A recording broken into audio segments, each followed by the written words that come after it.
O evangelho de hoje é Mateus 16, do 13 ao 19. Naquele tempo, Jesus foi à região de Cesareia de Filipe e ali perguntou aos seus discípulos: Quem dizem os homens ser o Filho do Homem? Eles responderam: Alguns dizem que é João Batista, outros que é Elias, outros ainda que é Jeremias ou algum dos profetas. Então Jesus lhe respondeu: E vós, quem dizeis que eu sou? Simão Pedro respondeu: Tu és o Messias, o Filho do Deus vivo. Respondendo, Jesus lhe disse: Feliz és tu, Simão, filho de Jonas, porque não foi um ser humano que te revelou isso, mas o meu Pai que está no céu. Por isso eu te digo que tu és Pedro, e sobre essa pedra construirei a minha igreja, e o poder do inferno nunca poderá vencê-la. Eu te darei as chaves do reino dos céus. Tudo o que tu ligares na terra será ligado nos céus. Tudo o que tu desligares na terra será desligado nos céus.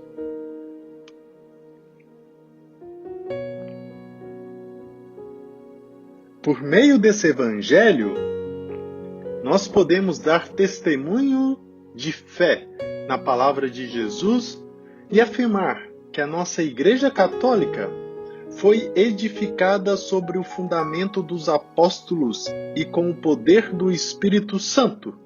Por isso, o poder do inferno nunca poderá vencê-la.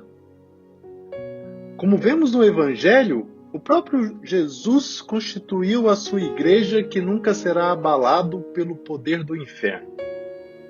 Foi pelo poder do Espírito Santo que Pedro identificou Jesus como Messias, o Filho de Deus, vivo, recebendo dele, então, o poder e autoridade para chefiar a sua igreja como pastor do rebanho de Deus aqui na terra. Pedro é, portanto, a pedra sobre a qual Jesus edificou a sua igreja e lançou os seus fundamentos. Portanto, podemos estar firmes de que o sucessor de Pedro age também com o poder do Espírito Santo e diante de Deus tem plena convicção daquilo que lhe é inspirado.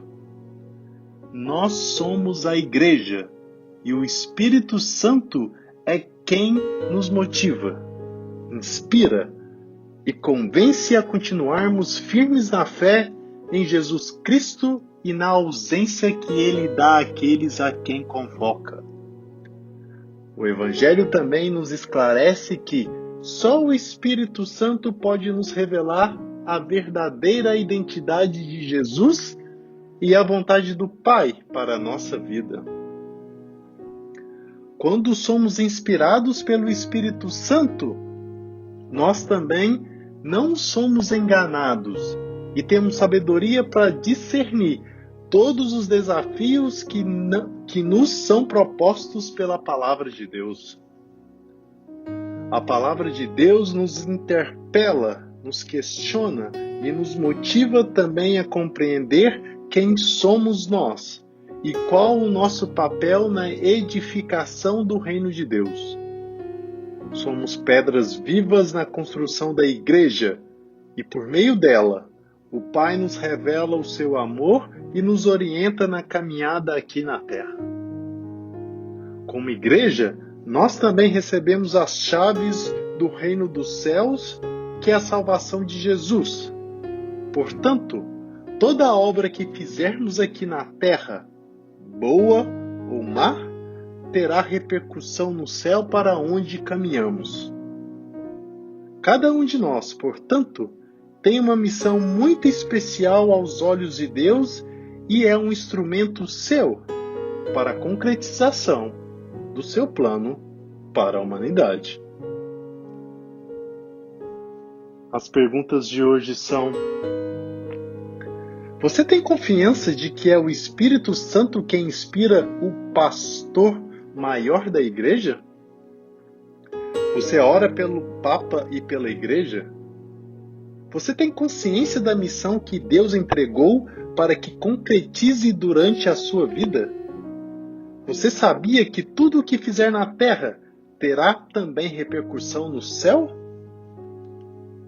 Celebramos hoje a festa da Cátedra de São Pedro, por ocasião da qual a Igreja repete, agora pela pena de São Mateus, a mesma cena que meditávamos ontem, ainda que do ponto de vista de São Marcos. Aqui, o evangelista nos conduz a Cesareia de Filipe, onde São Pedro professa sua fé em Cristo, e este, ao ver o príncipe dos apóstolos deixar-se iluminar pelo Espírito Santo, prorrompe de júbilo, dizendo: Feliz és tu, Simão, filho de Jonas, porque não foi um ser humano que te revelou isso, mas o Pai que está no céu. Porque, como diz a Epístola aos Tessalonicenses, o homem é corpo, alma e espírito. Corpo e alma na ordem meramente natural, e espírito quando elevado pela graça à participação da natureza divina. Os que são só corpo e alma movem-se ora pelos apetites sensíveis, quando não cresceram ainda em virtude, ora pelo conhecimento do bem e do dever, quando começam a sair da infância moral e adquirem os primeiros hábitos virtuosos. Mas tudo isso é ainda muito pouco para um cristão, porque não é o sangue nem a carne, mas somente o Pai Celeste que nos pode levar ao conhecimento de seu Filho encarnado, Jesus Cristo. Nem a virtude natural que sozinha, sem um dom gratuito dos céus, nos faça dignos de receber a luz da fé. Por isso, o fiel precisa que Deus, que lhe deu o corpo e a alma naturais, lhe dê também um espírito, isto é, uma modificação íntima operada pela graça que o torne apto para ser movido pelo Espírito Santo, o único que pode levar-nos a dizer com aquela fé sobrenatural: Tu és o Messias, o Filho do Deus vivo. Que por intercessão de São Pedro, fundamento da Igreja e o princípio visível da unidade da fé, Deus nos conceda o dom de sua graça e faça bem-aventuranças às nossas almas, por crerem como convém a nossa salvação e santificação diária. Que Deus te abençoe. Bom dia.